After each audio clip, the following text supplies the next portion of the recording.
আর যদি একটা লাশ পড়ে এবং এই লাশ যারা ফেলিয়েছে তাদেরকে বিচার আওতায় নিয়ে আসতে হবে। যদি আপনারা ব্যর্থ হন তাহলে আমরা আবার রাজপথে নামবো। এখন আমরা চাই দ্রুত সময়ের মধ্যে এই গণভোটের বিজয় হওয়ার পরে জুলাই সনদটা যেন দ্রুত সময়ের মধ্যে বাস্তবায়ন হয়। সে জায়গায় সরকারি দল এবং বিরোধী দল এবং যারা দায়িত্বে আছে তারা সার্বিকভাবে কাজ করবে এবং আমাদের জায়গা থেকে আমরাও সার্বিকভাবে সহযোগিতা করবো ইনশাল্লাহ। আপনারা দেখেছেন এই গণভোটের হাঁয়ের পক্ষে আমরা সারা দেশব্যাপী ক্যাম্পেইন করেছি, প্রতিটি পাড়ায় পাড়ায় গিয়েছি, মহল্লায় গিয়েছি, প্রত্যেকটা শিক্ষা প্রতিষ্ঠানে গিয়েছি। আমরা চেষ্টা করেছি নাগরিকদের মধ্যে গণভোটের হাঁয়ের পক্ষে সচেতনতা তৈরি করার জন্য। তো আলহামদুলিল্লাহ সেই রেসপন্সটা আমরা এবার ভোটে দেখতে পেয়েছি। যদিও অনেক প্রতিকূলতা ছিল, একটা রাজনৈতিক দলের তৃণমূল পর্যায়ে বিভিন্নভাবে নায়ের পক্ষে ক্যাম্পেইন করা হয়েছে, তারপরও জনগণের যে স্বতঃস্ফূর্ত রেসপন্স, সেই রেসপন্সের মাধ্যমে গণভোটে বিজয় হয়েছে। সেখানে বাংলাদেশের সকল নাগরিকদেরকে, সকল ভোটারদেরকে আমরা আন্তরিকভাবে ধন্যবাদ জানাচ্ছি।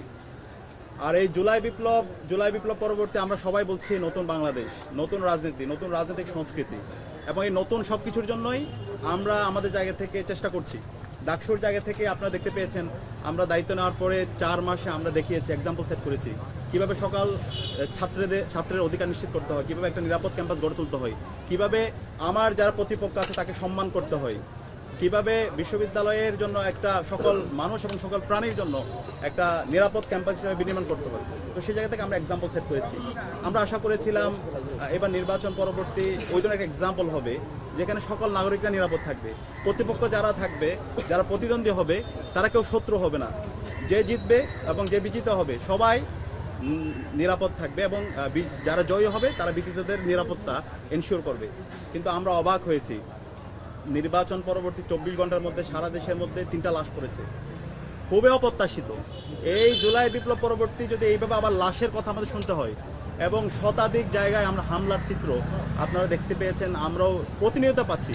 ইতিমধ্যে আমাদের ডাকসুর জিএস যে তালিকা পাঠ করেছেন, আমাদের তালিকাটা আর অনেক দীর্ঘ, আমরা ডকুমেন্টেশন করছি এবং প্রত্যেকটা ডকুমেন্টস আমাদের কাছে আছে, আমরা আপনাদের কাছে দিয়ে দিব।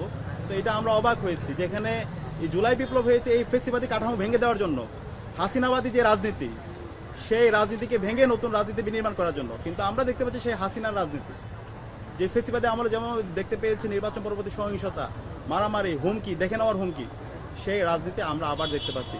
24 ঘন্টায় 3টা লাশ পড়েছে, শতাধিক জায়গায় হামলা হয়েছে। আমরা হুঁশিয়ার করতে চাই যারা এখন দায়িত্বশীল পর্যায়ে এসেছেন, যারা সরকারি দল হবেন, প্রত্যেক নাগরিকের নিরাপত্তা আপনাদেরকে ইনশিওর করতে হবে। আর যদি একটা লাশ পড়ে এবং এই লাশ যারা ফেলিয়েছে তাদেরকে বিচার আওতায় নিয়ে আসতে হবে। যদি আপনারা ব্যর্থ হন তাহলে আমরা আবার রাজপথে নামবো, আবার আবু সাঈদের উত্তরসূরি রাজপথে নামবে। আমাদের কাছে প্রত্যেক মানুষের নিরাপত্তা গুরুত্বপূর্ণ এবং এই শতাধিক জায়গায় যে হামলা হচ্ছে, যে মাফিয়াতন্ত্র শুরু হয়েছে, যে সন্ত্রাস তৈরি হয়েছে, এখনই বন্ধ করতে হবে। আপনি নির্দেশনা দেন, আপনাদের কর্মী নেতাকর্মী যারা আছে, জনাব তারেক রহমান, তাদেরকে আপনি সুস্পষ্ট নির্দেশনা দেন, এই সন্ত্রাসবাদী রাজনীতি বাংলাদেশে চলবে না, এই হুমকি দেওয়ার রাজনীতি বাংলাদেশে চলবে না। আমি আন্তরিকভাবে ধন্যবাদ জানাই 11 দলীয় জোট এবং 11 দলীয় জোটের বাংলাদেশ জামাত ইসলামের আমির ডাক্তার শফিকুর রহমানকে। নির্বাচন পরবর্তী চাইলে উনি দেশে অনেক ধরনের অস্থিতিশীল করার কথা বলতে পারতেন এবং ফিল্ড লেভেলে কিন্তু ওই ধরনের চাপ ছিল, কিন্তু তিনি সারা দেশের নেতাকর্মীদেরকে শান্ত থাকার জন্য নির্দেশ দিয়েছেন এবং রায় মেনে নিয়ে যে সমস্ত জায়গায় আপত্তি আছে সেগুলো নিয়মতান্ত্রিকভাবে সেগুলো উত্থাপন করার জন্য তিনি নির্দেশনা দিয়েছেন। তো সরকারি দল যারা হচ্ছে তাদের তো দায়িত্ব ছিল তাদের নেতাকর্মীদেরকে এই ধরনের সাবধান করা, কিন্তু আমরা দেখতে পেয়েছি তার ব্যর্থ দেখতে পেয়েছি। সারা দেশে স্টিল হামলা চলছে এবং ঢাকা বিশ্ববিদ্যালয়ে আমাদের 4 জন শিক্ষার্থীদের উপর হামলা হয়েছে, তাদের পরিবারের উপর হামলা হয়েছে, হাসপাতালে বেঁধে একজন শিক্ষার্থী এখনো কাতরাচ্ছে, যেটা আমাদের অনেক বেশি এই ঘটনাগুলো দেখে আমরা এবং পুরো জাতি অনেক বেশি হতাশ হচ্ছে। তা আমরা আশা করব বিএনপির জায়গা থেকে এবং যারা সরকারি দল হচ্ছে এই জায়গায় যারা এই সমস্ত হামলা করছে এবং এই ধরনের হুমকি দিচ্ছে তাদের বিরুদ্ধে যেন দ্রুত সময়ের মধ্যে ব্যবস্থা গ্রহণ করা হয়। এরাই দেশের স্থিতি অবস্থা চায় না, তারা দেশে গণতন্ত্র চায় না, তারা এখানে বাংলাদেশের মধ্যে সে আবার মাফিয়াতন্ত্র চায়।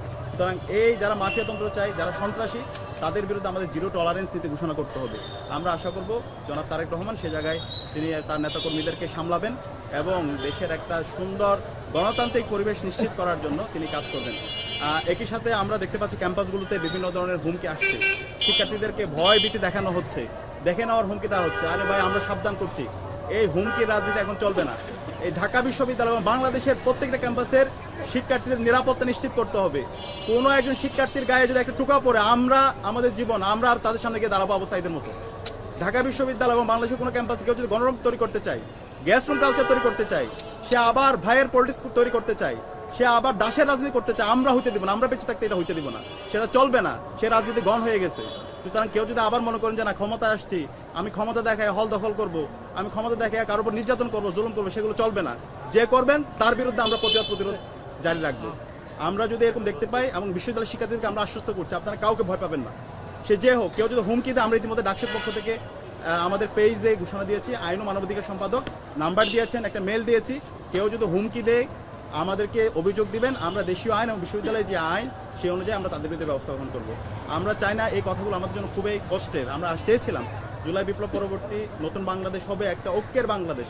নতুন বাংলাদেশ হবে কিভাবে আমরা সারা বিশ্বব্যাপী নেতৃত্ব দিতে পারি, বিজ্ঞান, প্রযুক্তি, শিল্প, সাহিত্য, সংস্কৃতির মাধ্যমে এবং জাতীয় ঐক্যের মাধ্যমে বাংলাদেশকে একটা পূর্ণাঙ্গ ন্যাশন হিসেবে কিভাবে বিল্ড আপ করতে পারি, সে বাংলাদেশ হবে। এবং নির্বাচন পরবর্তী আমরা সেটা আশা করেছিলাম, কিন্তু যে সহিংসতা, যে সংঘর্ষ এবং যেভাবে হুমকির যে রাজনীতি প্রতিযোগিতা শুরু হয়েছে, যেটা খুবই অপ্রত্যাশিত। তো আমরা আশা করব এখনো সময় আছে, সরকারি দল, বিরোধী দল যারা আছেন, আপনারা দ্রুত বসে নেতাকর্মী যারা আছে সারা দেশে যারা উচ্ছৃঙ্খলা করছে তাদের বিরুদ্ধে ব্যবস্থা গ্রহণ করুন, তাদেরকে আইনের আওতায় নিয়ে আসুন, এবং এর মাধ্যমে আমরা একটা সুন্দর, সুখী, সমৃদ্ধ একটা শহীদের আকাঙ্ক্ষার আলোকে নতুন বাংলাদেশ বিনির্মাণ করতে চাই। আমরা আশা করছি সে জায়গায় আপনারা সার্বিকভাবে আমাদেরকে সহযোগিতা করবেন, এবং দেশের যে সুন্দর একটা স্থিতি অবস্থা তৈরি করার জন্য আমরা সবাইকে নিয়ে একসাথে আমরা কাজ করতে চাই।